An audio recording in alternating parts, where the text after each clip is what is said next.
জানিয়ে দিব আমাদের হাতে থাকা সর্বশেষ গুরুত্বপূর্ণ আপডেট আন্তর্জাতিক সংবাদ। শান্তিতে বসে রুটি খাও, নইলে আমার গুলি তো আছেই, পাকিস্তানকে করা হুঁশিয়ারি মোদির। জানিয়ে দিব ইসরায়েলি আরেকটি ট্রু প্রমিস অভিযান চালাতে প্রস্তুত ইরান। আরো জানিয়ে দিব চুক্তির বিনিময়ে ইউরেনিয়াম সমৃদ্ধকরণ স্থগিত করবে ইরান। এবং আরো জানিয়ে দিব গাজায় বর্বরতার জেরে কূটনৈতিক সংকটে ইসরায়েল। সর্বশেষ জানিয়ে দিব গাজায় 24 ঘন্টায় ইসরায়েলি হামলায় আরো 81 ফিলিস্তিনি নিহত। শুনছিলেন সংবাদ শিরোনাম, এরপর বিস্তারিত। তার আগে অনুরোধ থাকবে ভিডিওটি যদি ভালো লেগে থাকে ভিডিওটিতে একটি লাইক এবং কমেন্ট করে জানিয়ে দিন ভিডিও সম্পর্কে আপনার মূল্যবান মতামত, এবং আরো কমেন্ট করে জানিয়ে দিন ভিডিওটি আপনি কোথা থেকে দেখছেন এবং শুনছেন। শান্তিতে বসে রুটি খাও, নইলে আমার গুলি তো আছেই, বলছে পাকিস্তানকে মোদি।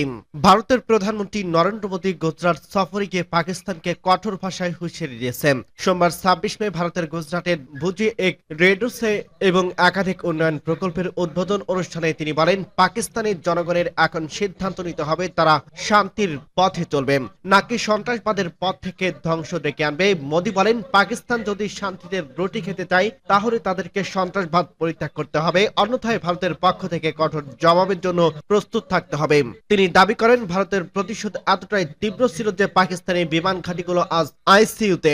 মোদী দাবি করেন, ভারতের সেনাবাহিনীর সাহসিকতার কারণে পাকিস্তানের সাদা পতাকা তুলতে বাধ্য হয়েছিল। তিনি আরো বলেন, ভারত আগেই সতর্ক করছিল তাদের লক্ষ্যে সন্ত্রাসী অবকাঠামো, কিন্তু পাকিস্তান সেই সতর্কতার উপেক্ষা করছিল এবং এখন সেই ভুলের ফল ভোগ করতে হচ্ছে। এর আগে গুজরাটের দাহদে এক জনসভায় মোদী অপারেশন সিঁদুর প্রসঙ্গে বলেন, এটি কেবল একটি সামরিক অভিযান ছিল না, বরং ভারতের সংস্কৃতির মূল্যবোধ এবং আবেগের প্রতিফলন। মোদী পাকিস্তানের জনগণের উদ্দেশ্যে বলেন, আমি পাকিস্তানের জনগণকে জিজ্ঞাসা করতে চাই, তোমরা কি অর্জন করছো? আজ ভারত বিশ্বের চতুর্থ বৃহত্তম অর্থনীতি, কিন্তু তোমাদের অবস্থা কি? যারা সন্ত্রাসবাদকে উৎসাহিত করছে তারা তোমাদের ভবিষ্যৎ ধ্বংস করে দিয়েছে। রোজডের সময় মোদীকে উষ্ণ অভ্যর্থনা জানান স্থানীয় জনতা। তিনি জানান, 1971 সালের ভারত পাকিস্তান যুদ্ধে ভুজের রাওয়ান মেরামতে যেসব সাহসী মহিলা অংশগ্রহণ নিয়েছিল তারা তাদের সঙ্গে দেখা গেছে তাকে আশীর্বাদ দিয়েছে এবং উপহার হিসেবে একটি সিঁদুর গাছ দিয়েছে। সূত্র টাইমস অফ ইন্ডিয়া। ইসরায়েলি আরেকটি ট্রু প্রমিস অভিযান চালাতে প্রস্তুত ইরান। ইসরায়েলি সেনাবাহিনীর সর্বাধিনায়ক মেজর জেনারেল আব্দুর রহিম মোসাবি বলছে, ইহুদিবাদী সরকারের যে কোনো বোকামিপূর্ণ কর্মকাণ্ডের ক্ষেত্রে পরবর্তী ট্রু প্রমিস অভিযানের মতো ইসরায়েলের উপর হামলা চালানোর জন্য ইরান সম্পূর্ণরূপে প্রস্তুত। সোমবার 26 মে এক অনুষ্ঠানের ফাঁকে সংবাদ সম্মেলনে মোসাবি ইসরায়েলি কর্মকর্তাদের বক্তব্যের জবাব দেন। তিনি জোর দিয়ে বলেন, ইসরায়েল এতটাই দুর্বল যে তারা ইরানের মহত্বের ক্ষতি করতে সক্ষম নয়। ইসলামী প্রজাতন্ত্রের শক্তি ইসরায়েল এবং তার সমর্থকদের জন্য গুরুতর চ্যালেঞ্জ তৈরি করতে পারে। তিনি বলেন, এমনকি তাদের নিজস্ব কর্মকর্তারা বোঝেন যে তারা এই ধরনের চ্যালেঞ্জ সহ্য করতে পারবে না, কিন্তু যেহেতু বর্তমানে শাসকরা বোকা, শিশু হত্যাকারী, তাই যে কোনো ভুলই সম্ভব। যদি তারা আরেকটি ট্রু প্রমিস পেতে তাড়াহুড়া করে তাহলে আমরা যথাযথ আঘাত দেওয়ার সম্পূর্ণ চেষ্টা করতে প্রস্তুত। গত বছর ইরান ট্রু প্রমিস নামে ইসরায়েলি অভিযান চালায়। ইসরায়েলি আগ্রাসনের প্রতিক্রিয়ায় মিসাইলের বৃষ্টির মাধ্যমে ইরান তার সামরিক শক্তির প্রদর্শন করে। শত শত ব্যালিস্টিক ক্ষেপণাস্ত্র এবং ড্রোন ব্যবহার করে ইরানের পরিচালিত এই অভিযান স্পর্শকাতর ইসরায়েলি সামরিক এবং গোয়েন্দা লক্ষ্যবস্তুতে নির্ভুলতার সাথে আঘাত করার সক্ষমতা ফুটিয়ে তোলে। চুক্তির বিনিময়ে ইউরেনিয়াম সমৃদ্ধকরণ স্থগিত করবে ইরান। যুক্তরাষ্ট্রের সঙ্গে পারমাণবিক কর্মসূচি নিয়ে চুক্তি হলে ইরান তার ইউরেনিয়াম সমৃদ্ধকরণ কার্যক্রম স্থগিত করবে না বলে জানিয়ে দিচ্ছে দেশটির কর্মকর্তারা। সে দেশের পররাষ্ট্র মন্ত্রণালয়ের মুখপাত্র ইসমাইল বাঘাই সোমবার ওয়াশিংটনের সঙ্গে আলোচনার প্রেক্ষাপটে দেশটির কঠোর অবস্থান পুনর্ব্যক্ত করে বলেন, ইউরেনিয়াম সমৃদ্ধকরণ 3 বছরের জন্য স্থগিত রাখার প্রস্তাব ইরান দিতে পারে। এ ধরনের প্রতিবেদন সম্পূর্ণ ভুল। ওমানের মধ্যস্থতায় রোমে, তেহরান ও ওয়াশিংটনের মধ্যে আনুষ্ঠানিক 5ম দফা আলোচনা 3 দিন পর এই বক্তব্য এরম। যুক্তরাষ্ট্র বলছে তারা ইরানে ইউরেনিয়াম সমৃদ্ধকরণ মেনে নিতে পারে না। ইরানও এমন কোন নীল সীমা প্রত্যাখ্যান করছে। বাঘাই বলেন, ইরান কখনোই ইউরেনিয়াম সমৃদ্ধকরণ স্থগিত করতে রাজি হবে না। একই সঙ্গে তিনি জানান, তেহরান এখন ওমানের কাছ থেকে 6ষ্ঠ দফার আলোচনার সম্ভাব্য সূচি এবং বিষয়বস্তু সম্পর্কে বিস্তারিত জানতে অপেক্ষা করছে, যেখানে নিষেধাজ্ঞা প্রত্যাহারের বিনিময়ে পারমাণবিক কর্মসূচি নিয়ে সমঝোতার পথ খোঁজা হবে। ঘরোয়া রাজনীতির কথা মাথায় রেখে তেহরান আলোচনার ক্ষেত্রে কঠোর অবস্থান বজায় রেখেছে। প্রেসিডেন্ট মাসুদ পেজেশকিয়ান সোমবার জানায়, ইরান প্রয়োজনীয় চুক্তি না করেই আলোচনার টেবিল থেকে উঠে আসতে প্রস্তুত। সরকারি বার্তা সংস্থা ইন্না তার উদ্ধৃত দিয়ে বলছে, যদি তারা আমাদের সঙ্গে আলোচনা না করে বা নিষেধাজ্ঞা দেয়, তাহলে এমন নয় যে আমরা না খেয়ে মরে যাব, আমরা টিকে থাকার পথ খুঁজে নেব। এদিকে তেহরানে কঠোর অবস্থান ধরে রাখতে ওয়াশিংটনে বার্তা সেখানে অনেকটাই ভিন্ন। মার্কিন প্রেসিডেন্ট ডোনাল্ড ট্রাম্প রবিবার বলছে, আলোচনা খুব ভালো হয়েছে এবং আগামী 2 দিনের মধ্যে একটি ঘোষণা আসতে পারে। তিনি আরো বলছেন, দেখা যাক কি হয়, তবে আমি মনে করি ইরান ইস্যুতে ভালো কিছু খবর আসতে পারে। আমরা বাস্তব অগ্রগতি করছি, গুরুত্ব সহকারে অগ্রগতি। একই সময় ইরানের পররাষ্ট্রমন্ত্রী আব্বাস আরাকচি 50 দফা আলোচনার পর অগ্রগতির ইঙ্গিত দেন। দুই পক্ষের এমন আশাবাদী বক্তব্য থেকেই গণমাধ্যমে প্রতিবেদন ছড়ায় একটি অস্থায়ী চুক্তির সম্ভাবনা নিয়ে আলোচনা চলছে, যা শেষ পর্যন্ত চূড়ান্ত সমঝোতার ভিত্তি হতে পারে। তবে বাঘাই স্পষ্ট জানান, অস্থায়ী কোনো চুক্তির সম্ভাবনা নেই। তিনি বলেন, আমেরিকার পক্ষ থেকে সদিচ্ছা থাকলেও আমরা আশাবাদী, কিন্তু যদি আলোচনার লক্ষ্য হয় ইরানের অধিকার খর্ব করা, তাহলে আলোচনা কোথাও পৌঁছাবে না।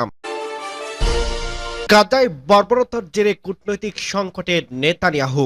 ইসরায়েলি সেনাদের ফিলিস্তিনি অবরুদ্ধ গাজা উপত্যকায় লাগাতার বোমাবর্ষণ ও মানবিক সহায়তা বন্ধের নীতির কারণে আন্তর্জাতিক পরিমণ্ডলে একের পর এক মৃত্যু হারাচ্ছে ইসরায়েল। প্রধানমন্ত্রী বেঞ্জামিন নেতানিয়াহু সরকার আজ এমন এক কূটনৈতিক সংকটে পড়েছে, যেখানে তার দীর্ঘদিনের পশ্চিমা সহযোগীরা তার প্রকাশের সমর্থন এগিয়ে আসছে না।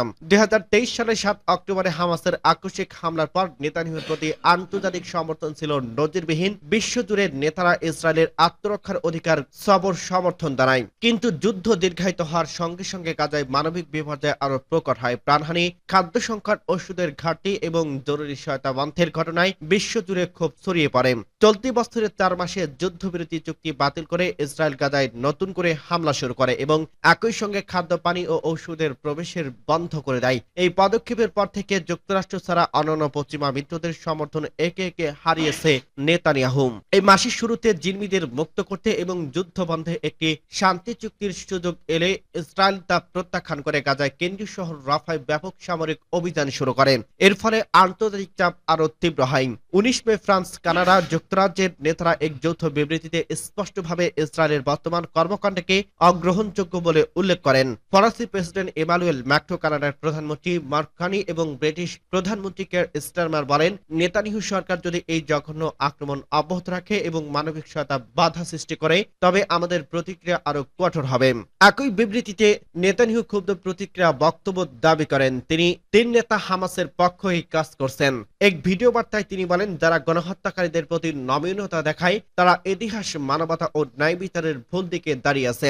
ইসরায়েলের প্রতি কূটনৈতিক সমর্থন কমার সঙ্গে সঙ্গে অর্থনৈতিক সম্পর্ক প্রভাব পড়তে শুরু করছে। যুক্তরাজ্য ইসরায়েলের সঙ্গে চলমান বাণিজ্য আলোচনা স্থগিত করছে এবং বসতি স্থাপনকারীদের উপর নিষেধাজ্ঞা জারি করছে। ফ্রান্স আগামী মাসে সৌদি আরবে একটি আন্তর্জাতিক সম্মেলনের আয়োজন করতে যাচ্ছে, যেখানে ফিলিস্তিনি রাষ্ট্রের স্বীকৃতি এবং দ্বিরাষ্ট্রীয় সমাধানের ব্যাপারে আলোচনা হবে। স্পেন ইতিমধ্যে ফিলিস্তিন রাষ্ট্রকে স্বীকৃতি দিয়েছে এবং প্রধানমন্ত্রী পেদ্রো সানচেজ ইসরায়েলকে গণহত্যাকারী রাষ্ট্র বলে আখ্যা দিয়েছেন। ইউরোভিশন গানের প্রতিযোগিতা থেকে ইসরায়েলকে নিষিদ্ধ করার আহ্বান জানিয়েছেন তিনি। গাজায় 24 ঘন্টায় ইসরায়েলি হামলায় আরো 81 ফিলিস্তিনি নিহত। গাজা উপত্যকায় গত 24 ঘন্টায় আরো 81 ফিলিস্তিনি নিহত হয়েছে। নিহতদের মধ্যে 53 জনই গাজার প্রধান শহর গাজা সিটির বাসিন্দা ছিলেন। এছাড়া আহত হয়েছে অন্তত 169 জন। রোববার সন্ধ্যা থেকে সোমবার সন্ধ্যা পর্যন্ত ইসরায়েলি প্রতিরক্ষা বাহিনী আইডিএফ বিমান অভিযানে এই নিহতর সংখ্যার ঘটনা ঘটে।